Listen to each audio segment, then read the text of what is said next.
In regards of BCCI, I think they've stayed quiet about this. I've tried to reach out to them publicly. I've approached people, like nothing has worked out.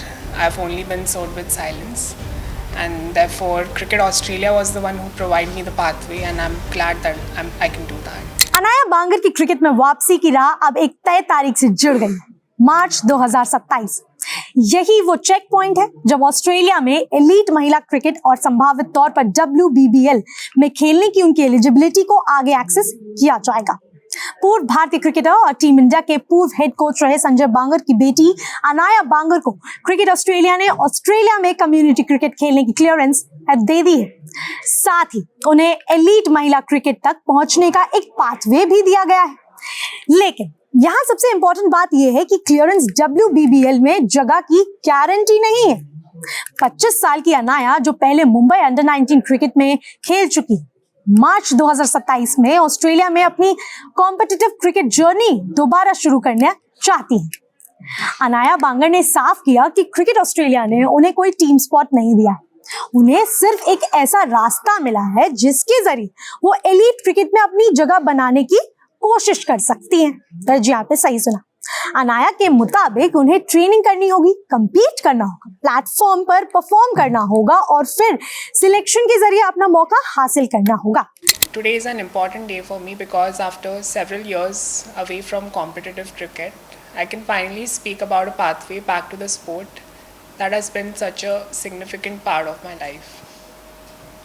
I am preparing to return to women's cricket in Australia with the aim of pursuing elite cricket from March 2027.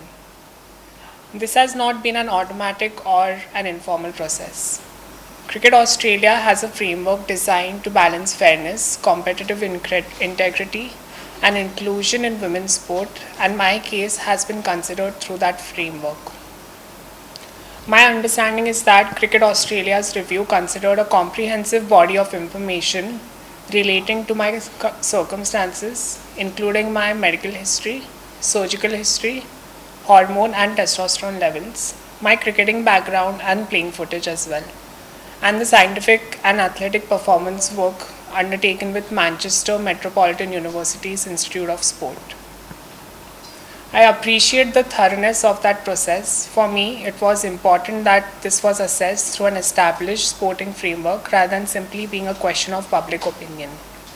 I have also undergone gender affirming surgery, and I no longer have testes, which means my previous primary source of testosterone is no longer present.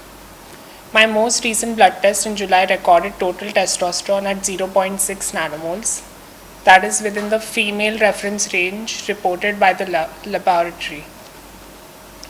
My understanding from Cricket Australia's clearance is that my eligibility for elite women's cricket from March 2027 remains subject to the applicable policy requirements, including a blood test assessment at the same time. If that March 2027 test confirms that I continue to meet the required testosterone criteria, I will be eligible to pursue selection for elite women's cricket, including the Women's Big Bash League pathway. And I want to make another point very clearly. Eligibility is not selection. Cricket Australia has given me a pathway, which does not mean that I have been given a place in a team.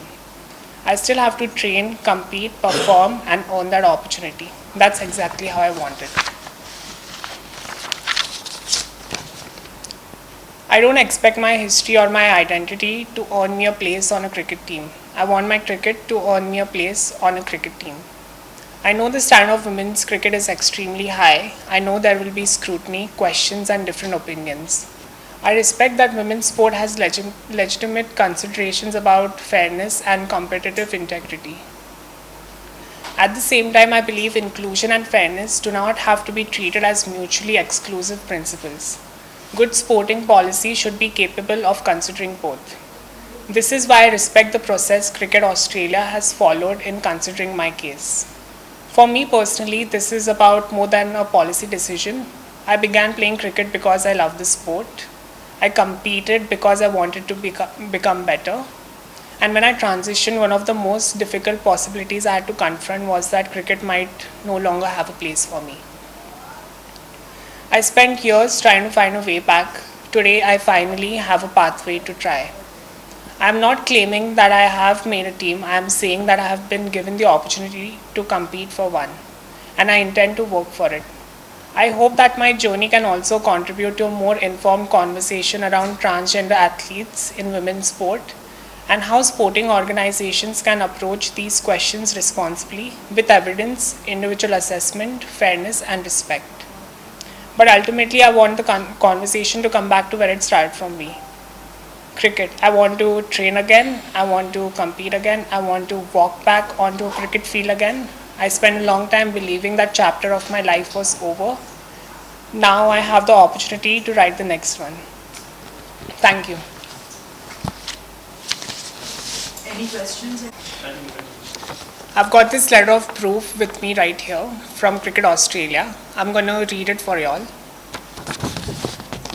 Dear Anaya, thank you for your nomination and the information provided in support of your eligibility application under Cricket Australia's inclusion of transgender and gender diverse players in elite cricket policy. In accordance with Cricket Australia's policy, an expert panel was convened comprised of Jackie Partridge, the CA of Head of Integrity, Emily Yates, Peter Roach, Dr. Peter Harcourt, and Dr. Pip Inge. Following consideration of your application, we confirm that subject to ongoing compliance with the policy, you will be eligible to participate in elite cricket from March 2027. Under Cricket Australia's policy, a player seeking to participate in the female category of elite cricket must establish their serum testosterone concentration has been below 10 nanomoles continuously for a period of no less than 12 months. Based on the medical information provided, this requirement will be satisfied in March 2027. Accordingly, your eligibility for elite cricket from that date is conditional upon you providing a blood test upon your arrival in Australia, confirming that your serum testosterone concentration remains below 10 nanomoles and that you continue to satisfy the policy's eligibility requirements.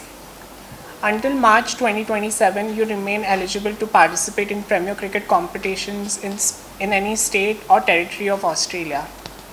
As Premier Cricket is classified as community cricket rather than elite cricket under the policy, your participation in those competitions is not affected by this determination.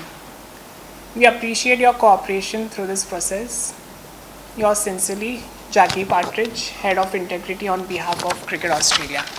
नाया बांगर का कहना है कि cricket Australia ने fairness और inclusivity को ध्यान में रखते हुए उन्हें कम्युनिटी क्रिकेट के लिए क्लियरेंस दी और एलीट महिला क्रिकेट तक पहुंचने का पाथवे भी बताया।